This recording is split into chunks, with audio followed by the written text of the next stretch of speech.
Ontario Place, the Science Centre, Science North. These iconic sites have attracted visitors from all over the world and helped to shape the province's identity. But in an election where Doug Ford has made the case that only he can protect Ontario from Donald Trump's tariffs, how effective has he been at protecting our own crown jewels? Let's ask. Menon Dwarka, president of MPD Culture Consultants. Cynthia Wilkey, founding member and former co-chair of Ontario Place for All. Greg Brady, host of Toronto Today on 640 Toronto. That's an AM radio station, but of course you can get it everywhere now. And Michael Taube, columnist at the National Post, Troy Media, and Looney Politics. And it's great to have you all around our table today for a timely discussion about the state of affairs here in our beloved province. Let's start with you, Cindy, if I can. I don't know if you heard, they're planning to build a spa where Ontario Place is. What do you think of that idea? Not much, as you know. So I think we suddenly find ourselves facing an existential crisis, both in terms of our economy and our sovereignty, but also our cultural identity. And Ontario Place is part of that identity, as is the Science Centre, as are many other institutions and programs that we have that are dear to our hearts. But I feel that this government is actually eroding the legacy from John Robarts and Bill Davis to create and nurture our identity and institutions that make us distinct and bring us together as Ontarians. It was Premier John Robarts who made the decision to build Ontario Place because he thought kids ought to have a place to go in the summer in the city, and Bill Davis opened it, I think 1971 or 2 or something like that. And it was more than a place to play. He actually talked about how it was a place to reflect on who we are as Ontarians and to think about what we have created and what we can bring in the future together. You're on the radio every day talking to people. What's their reaction to this? I think two things. I think there's very much, it's risky to have a wait and see approach to Ontario Place. I absolutely have phenomenal memories of going to Ontario Place, London kid, come up on a bus on a field trip and to see it and the Cinesphere and the IMAX and then even getting to go to concerts there. Rotating stage, Steve, in the 80s. That was the big thing. And then they built Molson Amphitheater. It's now Bud Stage. I love being down there, but a lot of the bones of Ontario Place needed an overhaul. And I think there are a lot of provincial governments and a lot of Toronto city councils that missed a tremendous opportunity. I'm hoping it can be a balance of public and private. I think there's been economic opportunity, jobs to be created, and we've just missed out on this for decades. But it's tough to take a wait and see approach because once it's built, it's built. So I hope it is that private-public mix.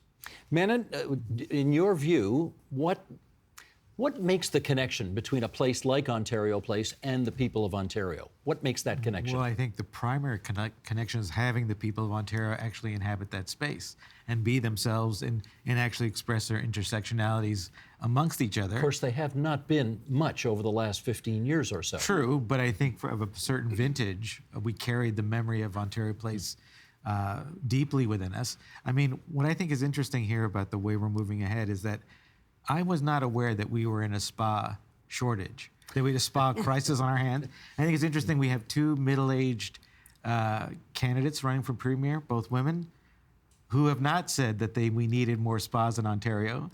Cromie style. Yes. They have not said that. They have not sounded the alarm that we needed more spas. But what we do need is common third spaces, especially after the pandemic. We need places where we can actually express, combine, and realize culture together. And we can't do that if we have to pay an entry fee to be sweating in a steam room. Michael, what's your view on this? Look, as the most defined conservative on the panel, obviously I recognize and we recognize people who are like-minded that free markets, private enterprise, individual rights and freedoms and things are obviously of grand importance to us, but we have never ignored, as conservatives, historical and cultural institutions at all. The Conservatives created Ontario Place. That's right. They created Ontario Place, and the Ontario Science Centre was, as I recall, under the Progressive Conservative government as well. It was a Robarts government centennial year project. Exactly, and we have always protected them, no matter what type of conservative has been in power, whether it be John Robarts or Bill Davis or Mike Harris or Doug Ford, the current premier. Now, naturally, I look at things a little bit differently in the sense that the Ontario Science Centre will be moved, it appears, by at least 2028 or thereabouts, give or take. Ontario Place will obviously have a different definition. But I don't have a big issue, as I wrote about in a National Post column, with multi-use buildings and facilities, as long as certain things are maintained and protected. Conservatives believe in protecting those institutions. We don't necessarily go out and go rah, rah, and cheer for them, but we have never believed in demolishing things. Doug Ford believes in two things typically as a premier. He wants to fix deficiencies and inefficiencies.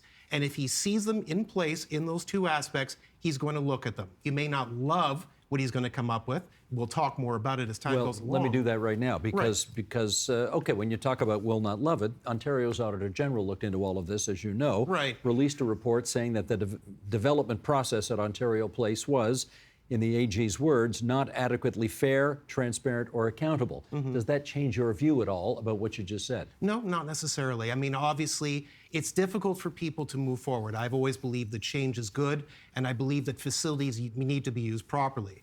As Greg said, I mean, you want to have a balance of public and private in Ontario Place. I'm perfectly fine with that. I may favor the private, but I know what the public obviously wants. It's a question of what goes in and how it works. You know, Therna, the Austrian company, will obviously have its own interest. They'll have a 95-year lease. If it goes through, they will obviously want to attract certain customers. They will obviously need parking in various facilities. They'll need a modern structure. But there is no reason that Ontario Place cannot be still used for purposes that benefit the general public, and I've seen nothing that says otherwise. Cindy, come on in. Whoa. Well, first of all, let's talk about demolition. In order to build that spa, the Ontario government has demolished the West Island. The West Island is part of what is integral to the cultural heritage aspect, benefit or beauty of Ontario Place. The architecture, the landscape architecture of Ontario Place, along with the integrated with the buildings and the engineering, is internationally recognized as a rare example of mid-century futuristic design. That's why it is on the World Monument Fund's 2020 watch list for endangered places, endangered cultural assets. And so, in order to build the spa, that landscape was entirely leveled. There's nothing there now but dirt. That's the Michael Hoff landscape, celebrated everywhere. How is that preservation? How is that consistent with conservative principles? And then look at what we've got in Ontario Place. It's dominated by two foreign businesses. What used to be something that celebrated Ontario, that invited Ontarians in to an accessible place where they could all, where we could all work and play together and experience Ontario culture. We now have Live Nation, American multinational, and we have an Austrian spa that's replaced a native landscape with palm trees and a tropical landscape. So where's the Ontario? Okay, let me pick up on that with Menon. Does the fact that there are more private interests going to be there in the future, and then doubly so international/foreign private interests, trouble you? Not necessarily, but I don't see the values of Ontario or even the demographics represented in the GTA in any way expressed in the choice of what the land use is going to be or how it's actually going to be reflective of the culture here.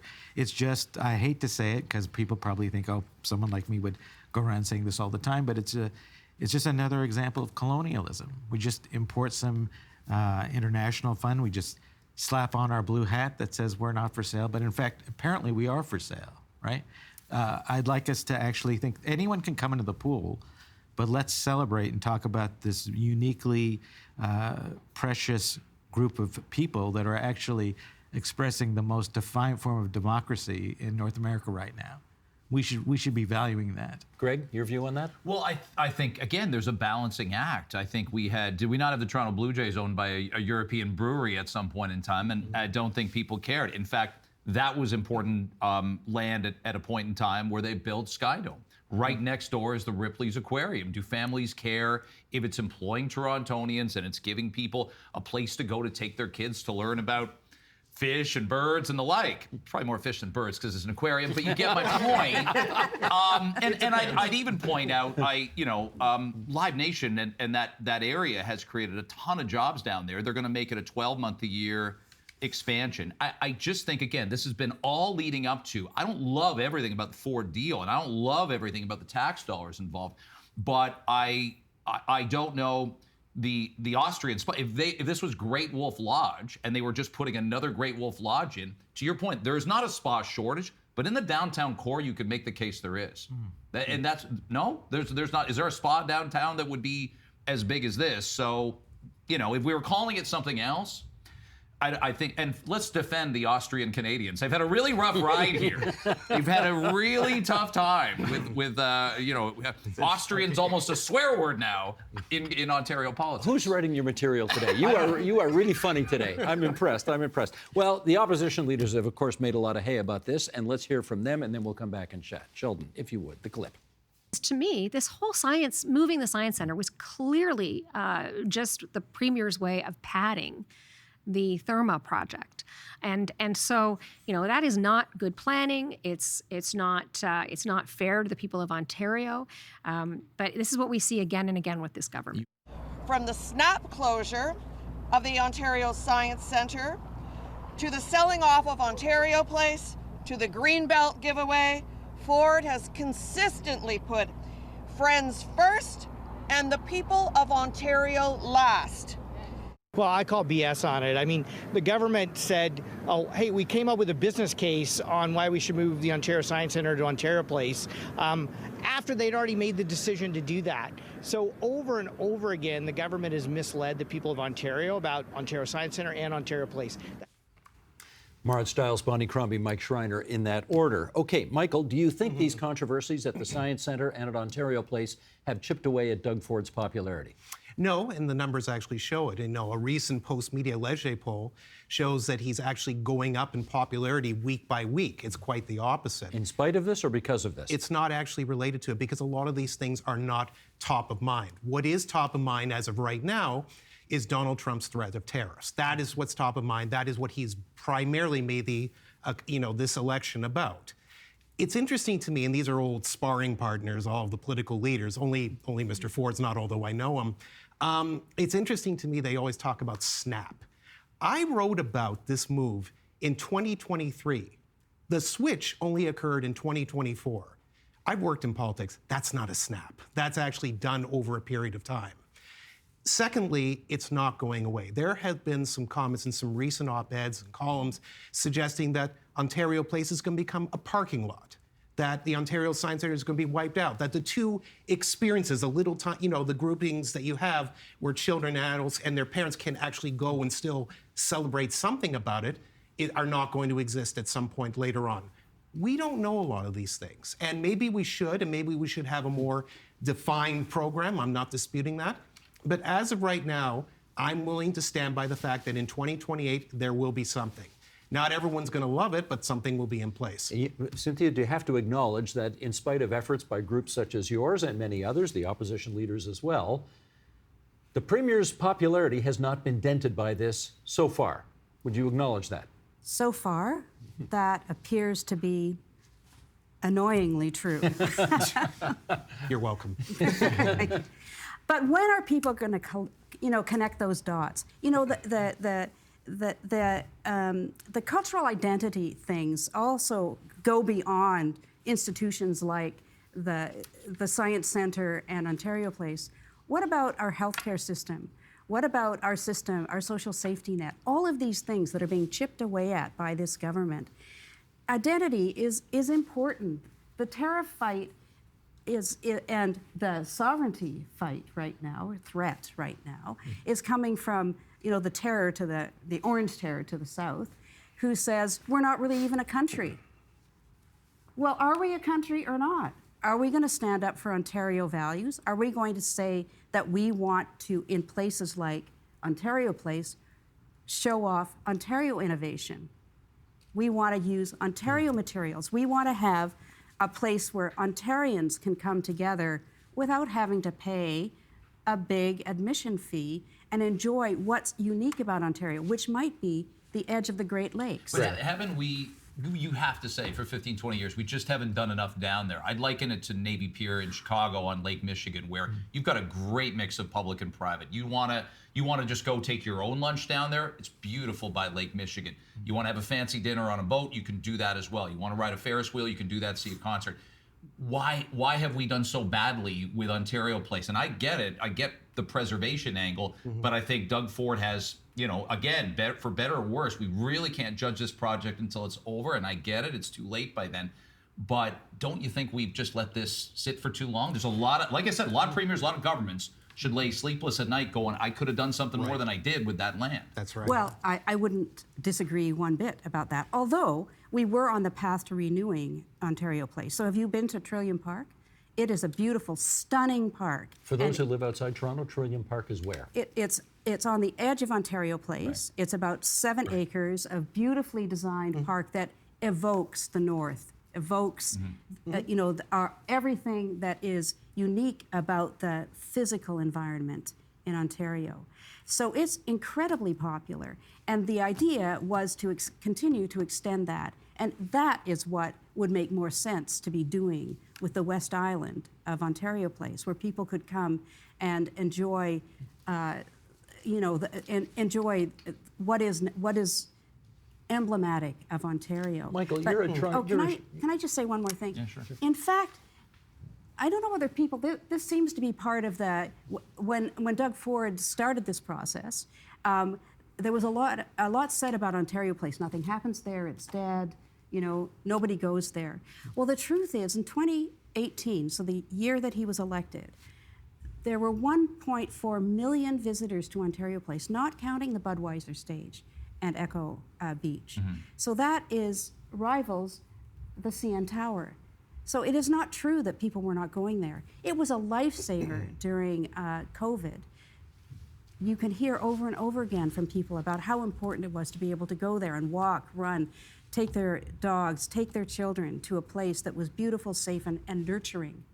So it is really a libel, I think, to say that Ontario Place was not being used. I think that number's tricky, only in the sense that the CN Tower, you're probably only going to go there once a year. And maybe even you'll go there once every 4. I remember taking my kids there one time, and then that's it. They've seen it. They've seen the CN Tower. We want to have multiple visits to where you're right. You could take a walk, you could take a bike ride, but then you could see a concert. Maybe you want to have people come in and go to the spa. They've built Hotel X down there. That whole area, everything around BMO Field, exhibition, we're just sitting on that land, and it's valuable land that we could be building some element of retail. Again, finding that balance there. Toronto's unemployment rate is close to 10% right now. We have to think about those things as well. And I wonder, that's the key right there.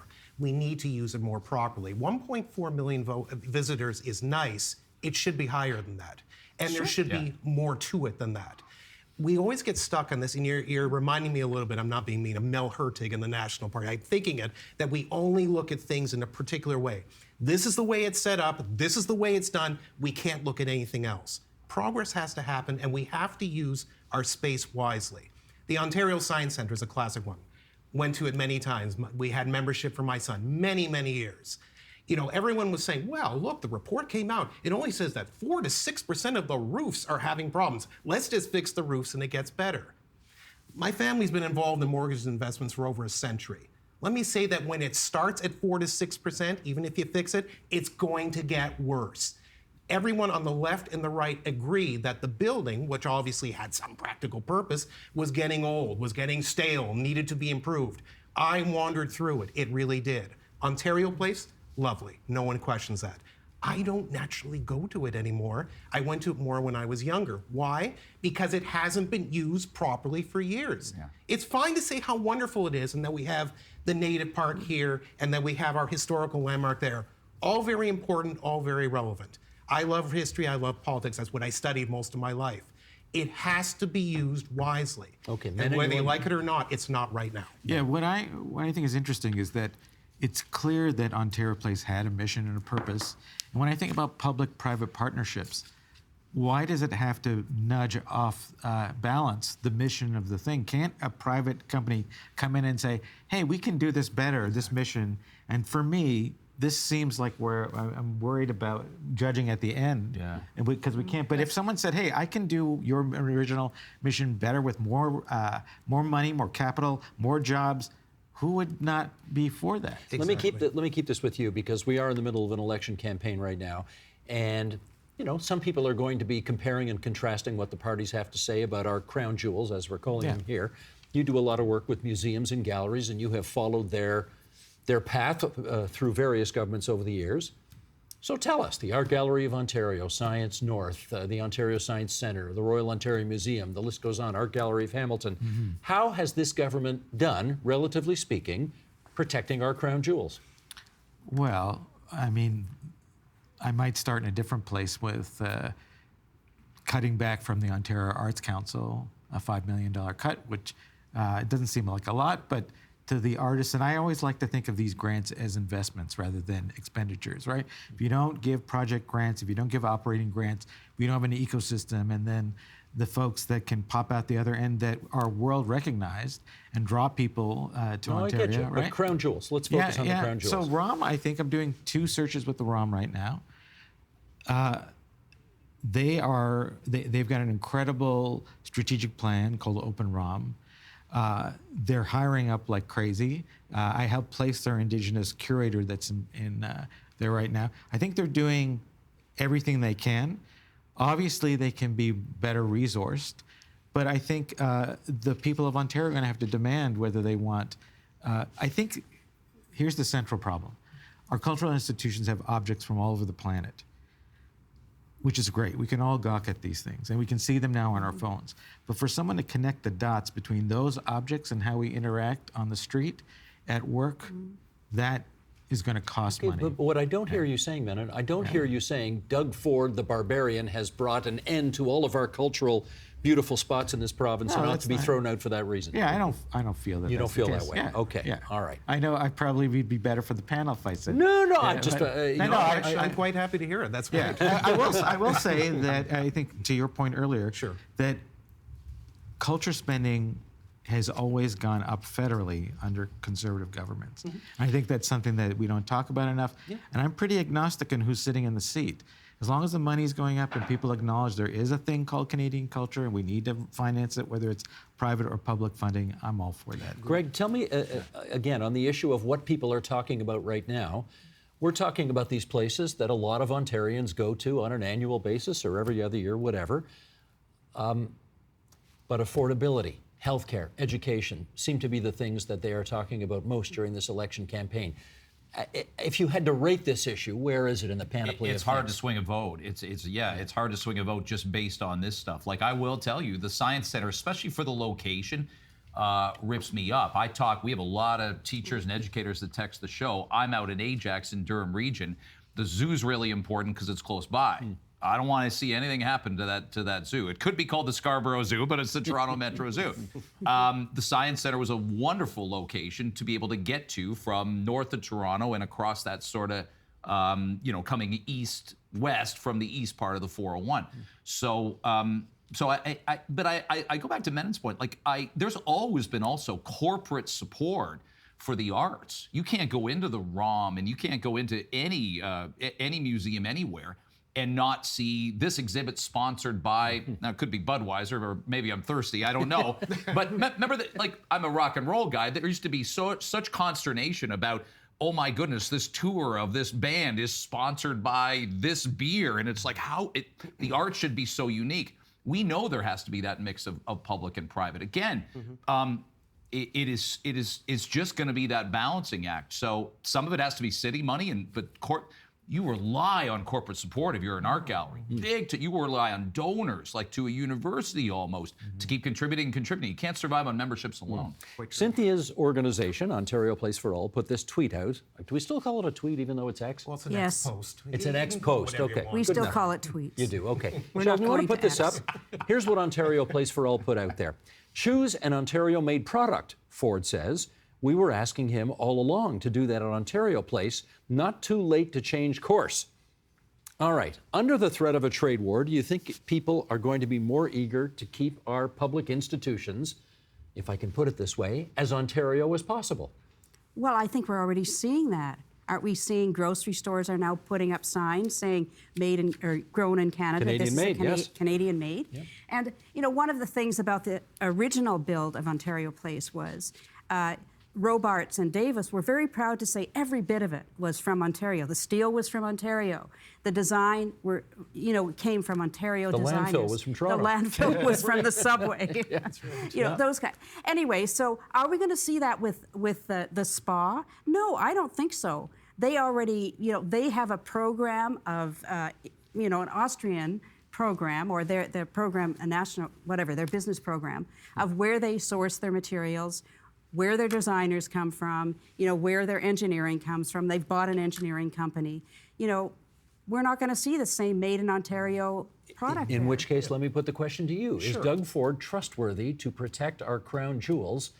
Cynthia certainly seems like she is not sold on that. Yeah, but again, Doug Ford has so many critics, it's not surprising. And unfortunately, as someone with my ideology, I'm quite used to that there's always this mythical thing that we're doing. There's this hidden agenda.